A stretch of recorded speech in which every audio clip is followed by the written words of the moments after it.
Bé, molt bon dia a tothom. Doncs res, amb voluntat de tenyir de blau i d'esperança tot Catalunya, comencem a fer presentació de les noves incorporacions que hem anat admetent dins la nostra formació política. Estem captant jovent, estem captant talent, estem captant patriotes que s'uneixen per defensar conjuntament aquest projecte que pretén restituir l'estat català i garantir la seguretat, la prosperitat i els valors occidentals per a les futures generacions de catalans. Amb aquesta voluntat us presento tot seguit l'Èric Esteban d'Amposta. Endavant, Èric.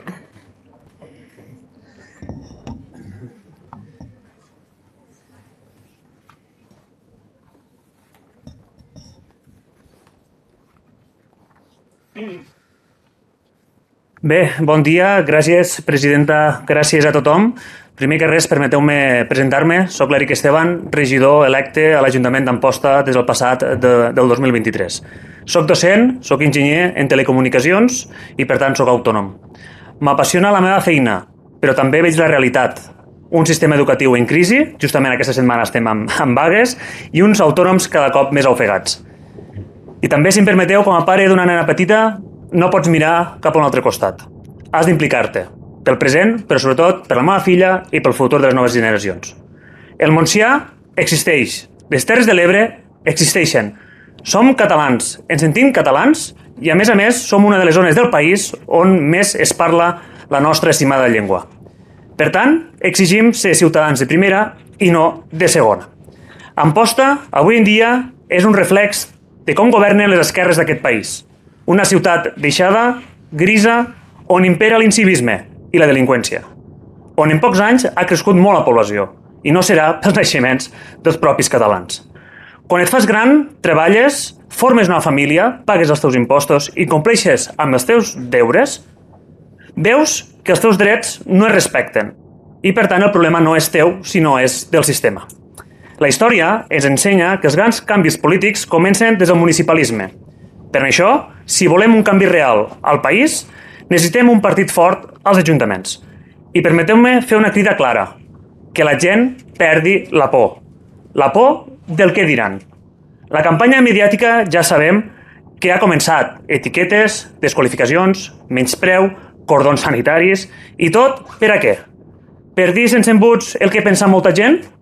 Per defensar les idees amb claredat? Per voler acabar amb els privilegis dels partits?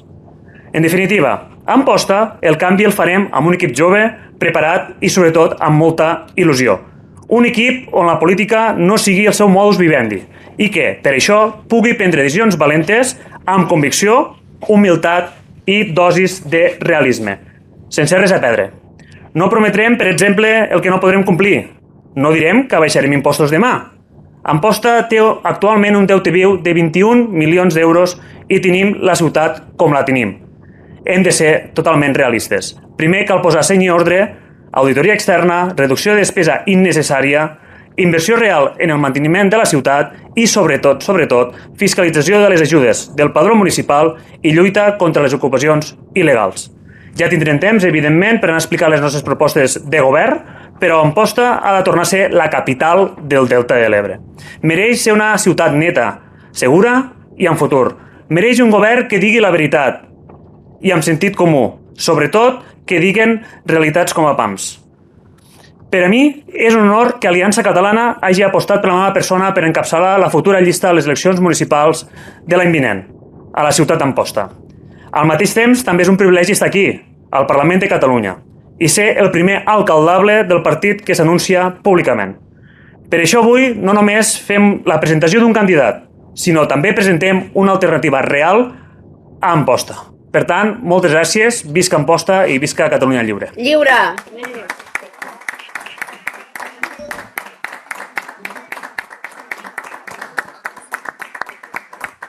Tot seguit, si em permeten, deixo la paraula a l'Oriol Gés, el secretari d'Organització d'Aliança Catalana. Gràcies, Èric, i benvingut a bord.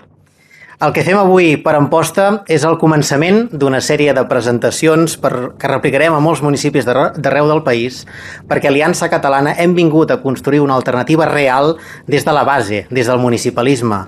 Nosaltres som una esmena a la totalitat al funcionament dels partits del sistema processista que durant anys han posat les seves estructures per davant dels interessos generals dels catalans. Nosaltres volem prioritzar el talent en persones preparades i valentes com tu, Eric, i obrim la porta a tots aquells nacionalistes com nosaltres que voleu servir al país i no obeir les consignes dels de sempre. A tots els grups municipals independents que no se senten interpel·lats pel pèssim funcionament de la classe política actual i a tots els catalans que patim el col·lapse de Catalunya. El model de Ripoll, encapçalat per la nostra presidenta Sílvia Orriols, ens ha demostrat que es pot governar diferent, que es pot dir la veritat i que es poden prendre decisions valentes. I aquest model el replicarem arreu del país. Ara passo la paraula a l'Aurora Fornos, secretària de Política Institucional.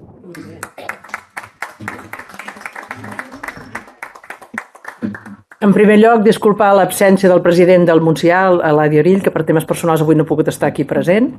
Com podeu veure, s'està fent molt bona feina a Terres de l'Ebre i com que ja s'ha dit tot el més important i l'Eric ho ha dit molt bé, tenyirem de blau Terres de l'Ebre, tenyirem de blau tot el Camp de Tarragona, tota la circumscripció de Tarragona i tot Catalunya. Salvem Catalunya amb Aliança Catalana.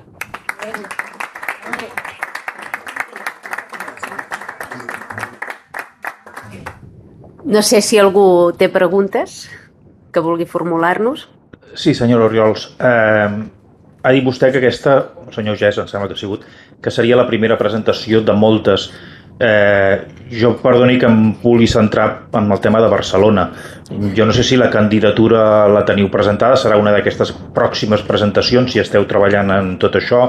Fa uns dies també vam saber que veu tantejar un candidat que finalment ha preferit a Manresa una altra opció a l'Aliança. No sé com teniu el tema de Barcelona i el número 1 per Barcelona també, d'aquí al Parlament, si podria ser la mateixa persona o què?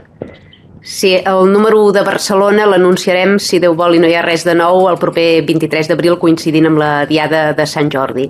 I respecte al regidor que ha comentat de Manresa, sí que és veritat que vam establir converses amb ell. Ell ens va proposar de fer un grup a 3 entre Junts, ell i nosaltres ens hi vam negar perquè el processisme ja hem tastat quins resultats té i evidentment Catalunya necessita quelcom diferent i Manresa, com a una bona ciutat que és de Catalunya, mereix un projecte diferent per tenir també resultats diferents. No sé si hi ha cap altra pregunta. No? Doncs donem per finalitzada la roda. Gràcies a tots.